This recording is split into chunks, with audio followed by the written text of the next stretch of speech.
Welcome dear student, SVM online class में आपका स्वागत है। सोशल साइंस की बात कर रहे थे और हमने तीसरा लेसन कंप्लीट कर लिया था। आज नए लेसन की शुरुआत करेंगे।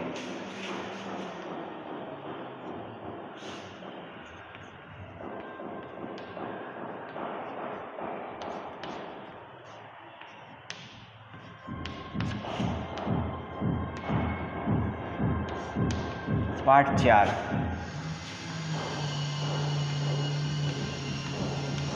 मुगल साम्राज्य।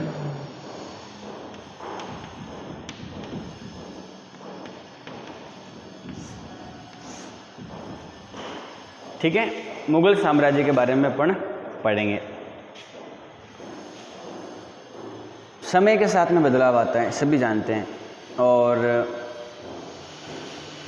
14वीं, 15वीं, 16वीं शताब्दी के दौर में भारत पर जो आक्रमण हुए थे, हमने पिछले वीडियो में पढ़ा था कि दिल्ली के जो सुल्तान हैं उन पर किस प्रकार मुगलों के आक्रमण हुए थे। उन्होंने अपने आप को किस प्रकार प्रशासनिक व्यवस्था के माध्यम से संभाला था, उनका जिक्र कर लिया था हमने।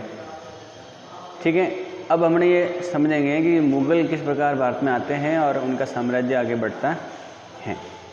तो पहला जो अपना टॉपिक है कि मुग़ल कौन है, ये कौन थे। ठीक है, तो मुग़ल कौन थे उसकी बात करेंगे। भारत में जो मुग़ल आए वो कौन थे।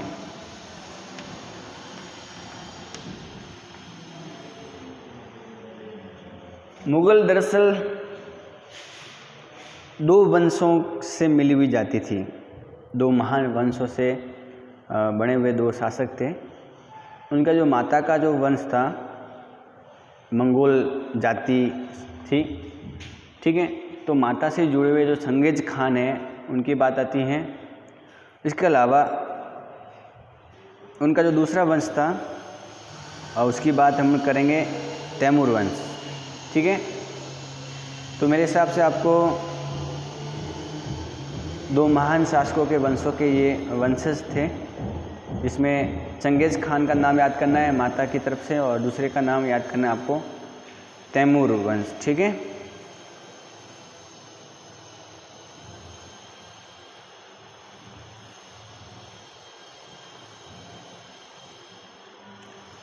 तो इस हिसाब से आप मंगोल को क्या कह सकते हो, मुग़ल कह सकते हो। तो माता की तरफ से मंगोल जाति, उनके मंगोल जाति के जो चंगेज़ खान थे उनके वंशज हैं। भी मुग़ल कौन थे, तो आपको याद रखना है कि माता जो मंगोल जाति की तरफ थी उनके चंगेज़ खान के वंशज थे, और तैमूर के भी क्या थे, ये वंशज थे पिता की ओर से। ठीक है, ये बात आपको याद में रखनी है। और जो पिता का जो साम्राज्य है वो ईरान और इराक जो है वर्तमान में तुर्की, वहाँ पर इनका साम्राज्य था। और चीन का जो उत्तरी भाग है और मध्य एशिया का, वहाँ पर मंगोल जाति के जो शासक हैं चंगेज़ खान, उनकी बात आती है। लेकिन 1404 में तैमूर की मृत्यु हो गई और फिर उनके जगह बदलने लगी, और इन्हीं स्मृतियों में तैमूर का भी नाम आता है और चंगेज़ खान का भी नाम आता है। तो ये आपको बिल्कुल याद रखनी है। तो मुग़ल कौन थे, तो सीधी सी बात है कि चंगेज़ खान के वंशज और तैमूर के वंशज। चंगेज़ खान मंगोल के शासक थे और माता की ओर से, और दूसरे पिता हैं वो तैमूर के वंशज के रूप में तुर्की हैं, जो ईरान और इराक प्रदेश है, वहाँ के शासक थे। दरअसल ये बात आपको याद में रखनी है, वो अपने आप को मंगोल कहना पसंद नहीं करते थे, क्योंकि उनको लगता है कि मंगोल जो शब्द हैं दरअसल वो इनकी स्मृतियों से जुड़ा हुआ है, चंगेज़ खान की जो एक तरह से नरसंहार करते थे, इसलिए अपने आप को मंगोल नहीं करना चाहते थे। ठीक है, और इसके अलावा उनकी जो मुग़ल से जुड़ी हुई स्मृतियाँ हैं, उनके साथ में उज़्बेकों का भी नाम आता है, उनसे संबंधित भी जुड़ी हुई है। ठीक है, और जो मुग़ल हैं वो अपने आप को तैमूर वंश का वंशज मानते हुए गर्व महसूस करते हैं, क्योंकि उनके जो पूर्वज हैं उन पूर्वजों ने दिल्ली पर अधिकार किया था 1398 ईस्वी में। हमने बात की थी अलाउद्दीन खिलजी के समय, और उसके अलावा मुग़ल मोहम्मद तुगलक के समय उनकी भी अपने बात की थी। तो आपको ये ध्यान में रखना है कि मुग़ल कौन थे, तो चंगेज़ खान के वंशज और तैमूर वंश के वंशज थे। माता की तरफ से चंगेज़ खान और पिता की तरफ से तैमूर, ठीक है, उनके वंशज थे। ये अपने आप को मुग़ल नहीं कहना चाहते, क्योंकि चंगेज़ खान नरसंहार राजाओं के रूप में और अपने आप को तैमूर के वंशज मानना उनको गर्व था, क्योंकि उनके जो वंशज हैं उन्होंने दिल्ली पर अधिकार किया था 1398 ईस्वी के अंदर। ये बात आपको ध्यान में रखनी है। तो इस हिसाब से मुग़ल कौन है, तो सीधी सी आपको बात याद में रखनी है। आप आराम से इस बात को याद कर सकते हो, ठीक है। और फिर मुग़लों ने अपने सैन्य अभियान किस प्रकार से किए उनकी बात करेंगे। तो सैन्य अभियान के बारे में पढ़ते हैं। वैसे मुग़लों को अपन विस्तार से भी पढ़ सकते हैं, लेकिन हम आपकी किताब के अकॉर्डिंग पढ़ाएंगे, क्योंकि आपकी किताब के अकॉर्डिंग आपका लेवल है।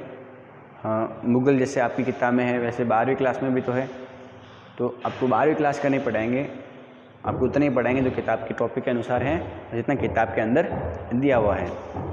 तो मुग़ल के जो सैन्य अभियान है उनकी बात करेंगे।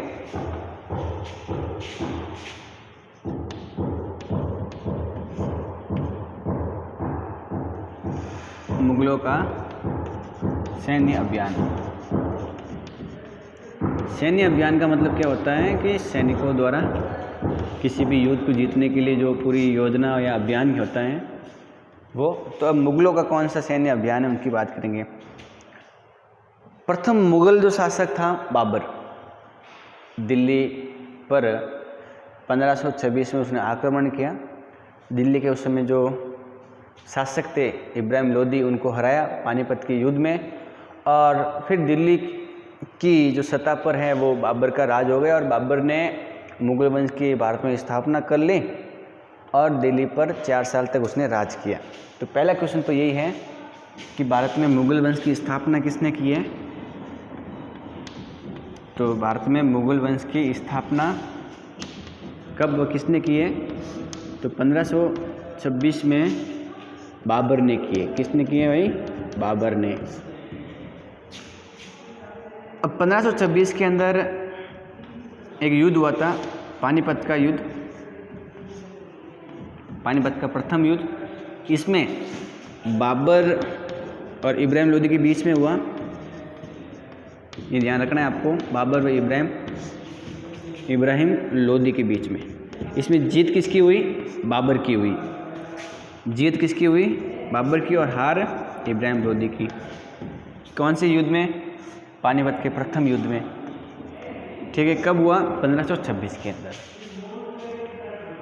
मतलब बाबर ने भारत पर आक्रमण किया, दिल्ली पर, और इब्राहिम लोदी को हराया पानीपत के प्रथम युद्ध में 1526 ईस्वी में, और अपनी जीत के बाद में उसने आगरा और दिल्ली पर अधिकार कर लिया। ये बात आपको ध्यान में रखनी है। लेकिन जब 1494 की बात करेंगे, उस समय जब बाबर को उत्तराधिकारी बनाया फरगाना राज्य का, उस समय उसकी उम्र केवल 12 वर्ष थी। कितने वर्ष थी, 12 वर्ष। मतलब किसी बालक को जो 12 वर्ष का है उसको किसी राज्य का संरक्षण घोषित करना या उत्तराधिकारी घोषित करना एक बड़ी बात है, ठीक है। एक तो ये उनकी हो गई, और ये भी ध्यान रखना है कि जब मुग़ल वहाँ से आए मध्य एशिया से ईरान और तुर्की की तरफ, तो उनकी दूसरी जो शाखा थी वो उन पर आक्रमण हुआ उज़्बेकों का, और उनकी वजह से उनको अपनी जो पैतृक जगह है वो छोड़नी पड़ी और चले गए। तो ये बात ध्यान में रखनी है। और बाद में 1504 के ईस्वी में उन्होंने काबुल पर कब्जा कर लिया, और ठीक है, इस तरह से आगे बढ़ते गए और फिर पानीपत के युद्ध में इब्राहिम लोदी को हराया। ये बात आपको ध्यान में रखनी है। तो ये बात आप लिख भी सकते हो, इसको लिखो आप, पहला अभियान है बाबर का।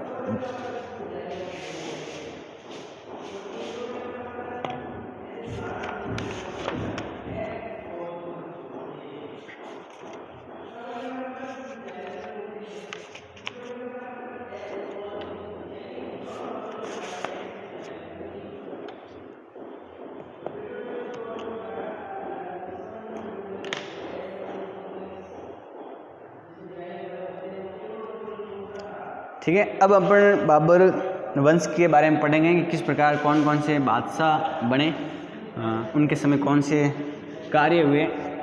ठीक है, तो मुगल पढ़ रहे हैं अपन। ठीक है, पहले पढ़ेंगे अपन बाबर के बारे में। ठीक है, बाबर के बारे में पढ़ेंगे। तो बाबर का जो पहला युद्ध है 1526 के अंदर पानीपत का युद्ध, वो आपको ध्यान में रखना है। 1527 के अंदर खानवा का युद्ध हुआ राणा सांगा के साथ में, पानीपत का युद्ध इब्राहिम लोदी के साथ में। उसके अंदर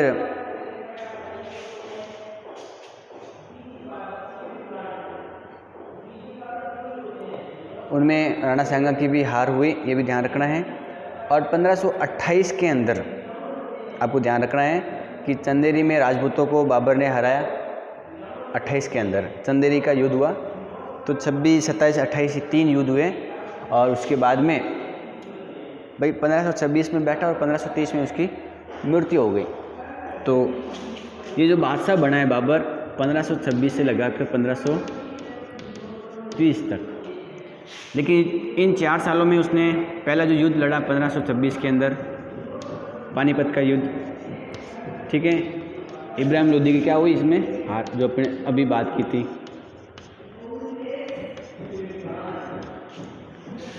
फिर 1527 के अंदर एक फिर युद्ध हुआ, खानवा या खनुआ का युद्ध। इसमें राणा सांगा की क्या हुई हार। राणा सांगा के साथ में और भी थे।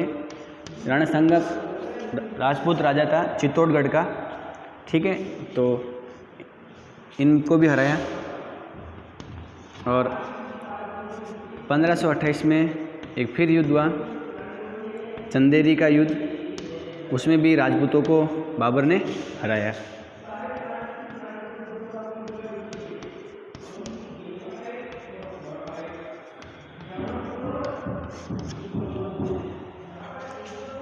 और फिर 1530 में बाबर की क्या हो गई, मृत्यु हो गई। तो ये बाबर के बारे में आपको 3 बड़ी बातें याद रखनी है, ज़्यादा बड़ी बातें नहीं है, बिल्कुल इन बातों को याद कर सकते हो आप कि कौन सा युद्ध हुए और कब तक से कब तक राजा या बादशाह बना रहा है। तो इसकी बात कर ली, तो 1 मिनट के लिए यहाँ पे लिख लो।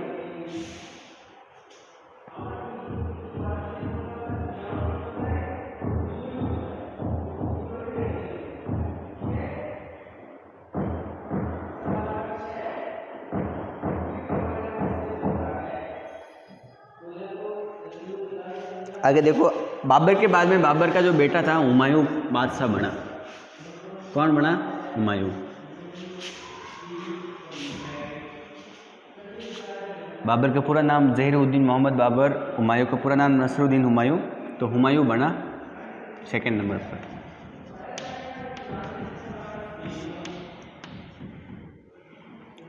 अब देखो हुमायूं का जो शासनकाल है, एक तो आपको याद रखना है कि 1530 से 40 तक, ठीक है, फिर 1555 से लगाकर 56 तक। 56 में उसकी क्या हो गई थी, मृत्यु। तो ये दो शासनकाल आपको याद रखना है कि इस समय से इस समय तक बादशाह रहा था।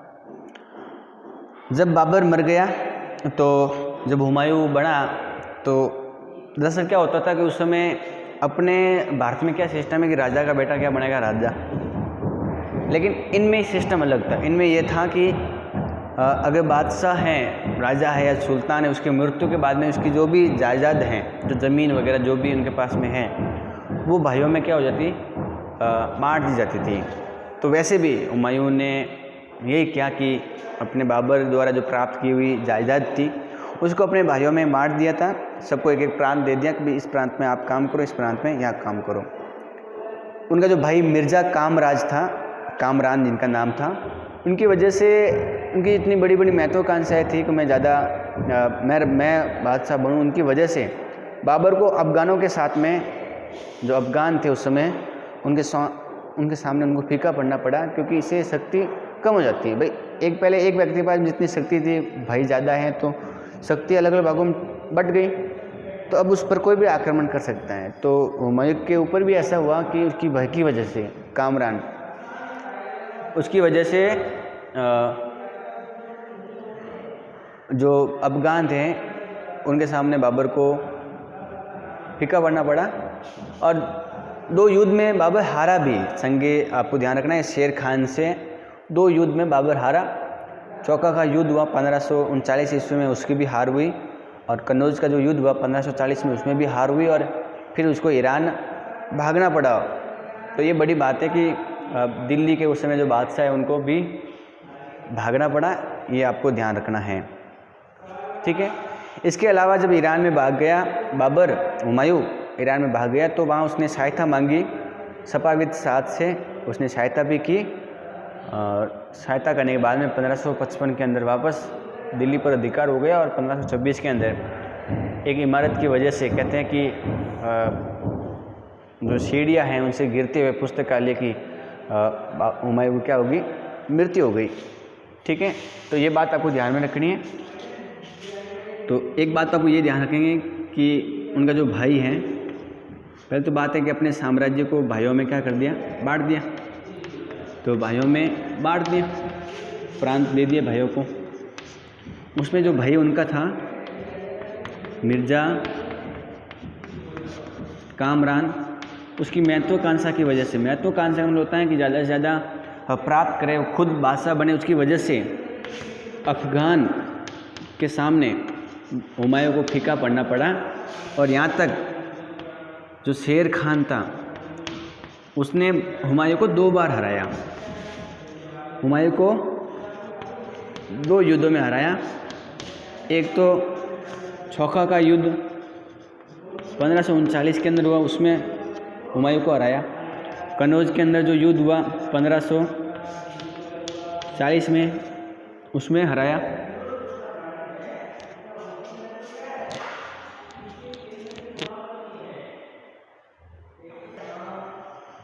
ठीक है। तो 1540 में कन्नौज में शेर खान ने हुमायूं को हराया। और अंतिम में जब 2 बार हार हुई हुमायूं की इन जगह पर, तो हुमायूं फिर कहाँ भाग गया, ईरान भाग गया। ईरान भागने के बाद में उसने वहाँ पर सहायता मांगी, ठीक है। और फिर वापस 1555 के अंदर दिल्ली पर अधिकार कर लिया। तो सफाविद शाह से सहायता मांगी, सफाविद शाह से सहायता मांगी। और फिर 1555 में दिल्ली पर वापस क्या कर लिया, अधिकार कर लिया। और लेकिन 1 साल बाद 1556 में हुमायूं को क्या हो गई, मृत्यु हो गई। ये जो समय है वो हुमायूं का है। तो आपको ध्यान रखना है कि 1530 से 40 तक हुमायूं दिल्ली का बादशाह रहा। फिर इस पर 2 आक्रमण हुए, शेर खान का, एक चौका का युद्ध और कन्नौज का, जिसमें हुमायूं की हार हुई। और अंत में हुमायूं कहाँ भाग गया, ईरान भाग गया। वहाँ पर उसने सफाविद शाह से सहायता मांगी। सहायता करने की वजह से 1555 के अंदर वापस दिल्ली पर अधिकार हुमायूं का हो गया। और 1 साल बाद पुस्तकालय की सीढ़ियों से गिरते हुए हुमायूं की मृत्यु हो गई। तो हुमायूं का जो समय है वो एक तरह से उबड़ खाबड़ है। युद्ध हुए, हारा, भागा, ईरान वापस आया, फिर सीढ़ियों से गिरा, मतलब भाग दौड़ में उसकी मृत्यु हो गई। उसको ज़्यादा बादशाह के रूप में रहकर ज़्यादा काम नहीं किया, ठीक है। तो ये अपने बाबर के बारे में पढ़ लिया और हुमायूं के बारे में पढ़ लिया। तो इतनी बात आपको बिल्कुल ध्यान में रखनी है।